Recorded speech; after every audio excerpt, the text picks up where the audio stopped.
Ladies and gentlemen, please welcome the Chief Diversity Officer at HP, Lesley Slaton Brown.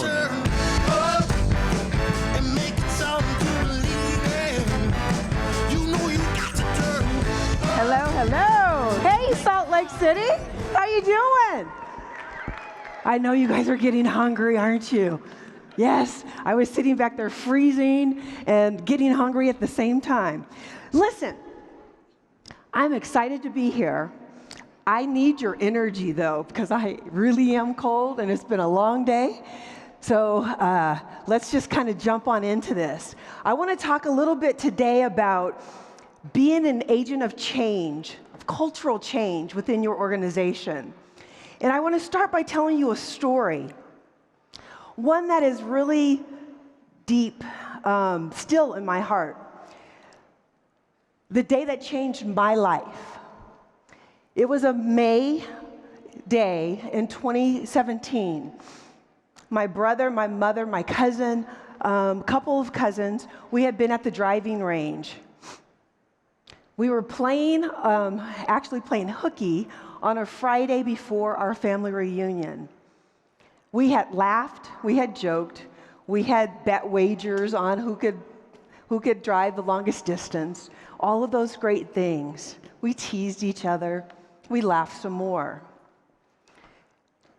As we packed up our golf clubs, headed to our car, my phone rang. It was a call that nobody ever wants to get. It was a call that changed my life, for the good, actually, and hopefully forever.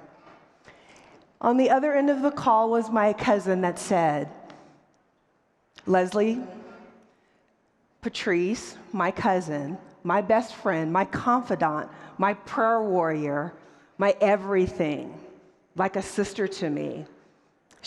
Her mother, Pat, and her 7-year-old son were in a car accident. The next thing that came out of her mouth rocked me to my core, dropped me to my knees, and that was, Patrice was killed on impact. Pat's being rushed to the hospital. She's unresponsive right now. And Jeremiah, the 7-year-old grandson, was in the car also, and he's also going into surgery right away. We jump in the car, it's about an hour away. And you might ask, what is the significance of that story and cultural change in your organization? I'll tell you. A couple of things. So first and foremost, when we think about cultural change and diversity and inclusion, most companies, in fact, 400 of the 500 2019 Fortune 500 companies did not report their diversity numbers publicly. They say they care about diversity and inclusion, but they did not report their numbers. And that's interesting because the values that you have should be, and I heard somebody say this earlier, if you stand for something, always stand for that something. And so if diversity and inclusion is important to you, and it's truly a part of your core values, then you should be willing to share. You should be willing to share your numbers, share your data. Most companies, in fact, 28% of folks in publicly held companies would say that my company's core values and culture are not actually really in alignment. So, interesting thing about that is, and where Jeremiah comes in, and that is, when HP company split into two in November of 2015, Hewlett-Packard Enterprise and HP Inc., we very intentionally, very deliberately set out to reestablish a legacy that Bill Hewlett and Dave Packard started in the Silicon Valley. That was a legacy of culture. That was a legacy of people being able to bring their whole selves to work. their values, the win attitude. We win together, we lose together. Where you are weak, I am strong. Where you are strong, we'll work together. And those core values were so critical because for me and my family, we started, it's the same thing. We watch out for each other. I am my sister's keeper or my brother's keeper. If we got in trouble, we all got in trouble. And that happened a lot with one of my brothers, by the way. And so what I was attracted to was a company of like-minded shared values, a culture that literally was the same as what I was born and raised in with my parents. Our family reunions started long before, and I've been on the earth for a little bit now, long before I ever came along, 80 plus, 90 plus years. So fast forward, we had a camping trip, which also we do every year. We go out to the lake, and Jeremiah's mother, this is 3 years later, now a single mom because of the impact, I think, and the stress of the fatality of the accident. And by the way, Grandma died a week later. Jeremiah was then deemed paralyzed from his waist down. So 3 years later, we go to the lake, and I watched this young lady pull up, get out of the car, she's about 120, 25 pounds, pick a 70-pound 10-year-old on her back and proceed to climb down the incline in order to get to where our campsite is and where our boats are docked and the ski-doos and all those things are docked. And so I tapped one of the young men and I said, "Can you go help Maya? She needs help with Jeremiah." And he says, "Oh, absolutely."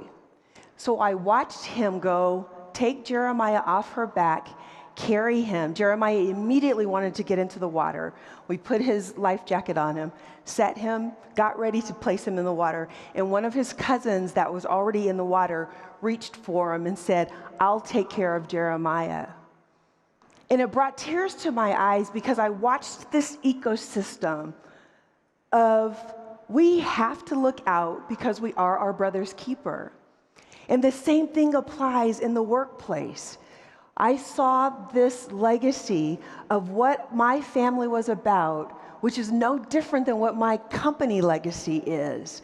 When we look at being able to be intentional and be deliberate and ultimately watch out for one another, you innovate better. Data shows. Now, we're challenged with gender pay equity. In Utah, as a matter of fact, 70 cents to the dollar for women versus men. California, where I hail from, 88 cents, women to men. Black women, we won't even talk if there are any of you in the audience. Okay, you're a little bit lower. We're lower than Utah. So we have work to do. And being an agent for change within your company means that 3 things I want to leave you with. And I call it my big strategy within the company.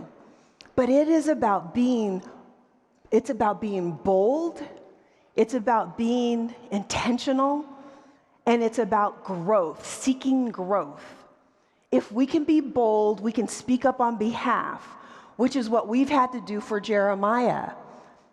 For not only the system of what he's doing and going to school and all of those things, sometimes you have to speak out and against different things that you see. We want to continue to go to the lake and our family reunions, but we need to have access for Jeremiah as well. His mother can only carry him for a little bit longer, if not, at all anymore.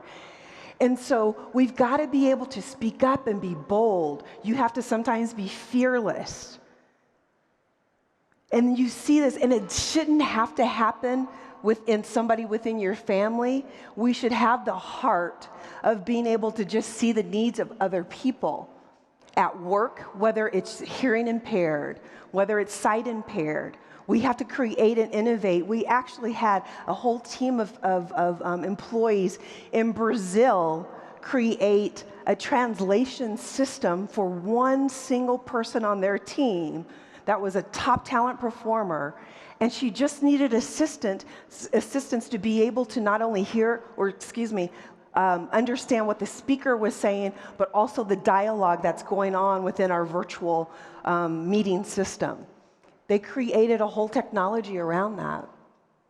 Being bold means being able to speak up and speak out. If you're making the decision on hiring and pay, look at woman versus man. They're doing the same job. Should that be? Being intentional is also very critical as you start your businesses, as you build your businesses, as you grow, as you get venture capitalist funding, and so on. Intentionality starts with you. I often say inclusion starts with I. Intentionality also starts with you. And that is being able to intentionally, and we did this at HP, when we split into two companies, we then had the ability to build and design our own board of directors. And we wanted to start at the top. So we built a board of directors that is 42% female. 42%. That's double any other tech company based in the Silicon Valley. 55% minority and 32% ethnic minority. Now, it's great to spew those numbers, but the benefit of the innovation that we've seen has been tremendous, from our new laptops that have privacy screens, because women, we care about privacy. Everybody cares about privacy. But literally, when that camera comes on, when you don't know it, boy, is that the worst. And so we're doing this, we're creating, we're innovating because of greater diversity. Our board of directors pushes down influences within the company into our leadership, and leadership down to the next level down to the next level, while we have our business impact networks building up and learning and growing and all of those different things. And then the last, so that's big, that's bold, that's intentional, and the last is growth. Seek growth opportunities. Never stop learning. Build your network, expand your network. I can't say this enough. We typically start businesses, and by the way, I've been at HP for 25 years, 2 years out of the company. First at the 10-year mark, went and started a .com and came back, and then went back out at the 11-year mark and went and started my own consulting.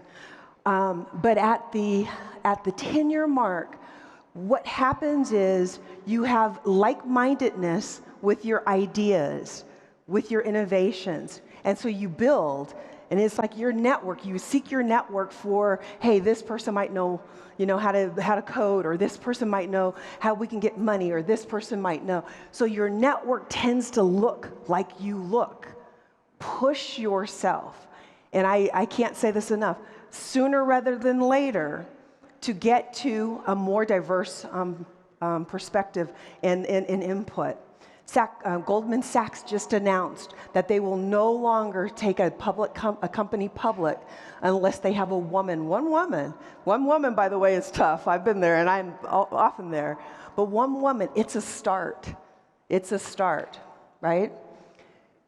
So grow, seek, look at opportunities to learn more.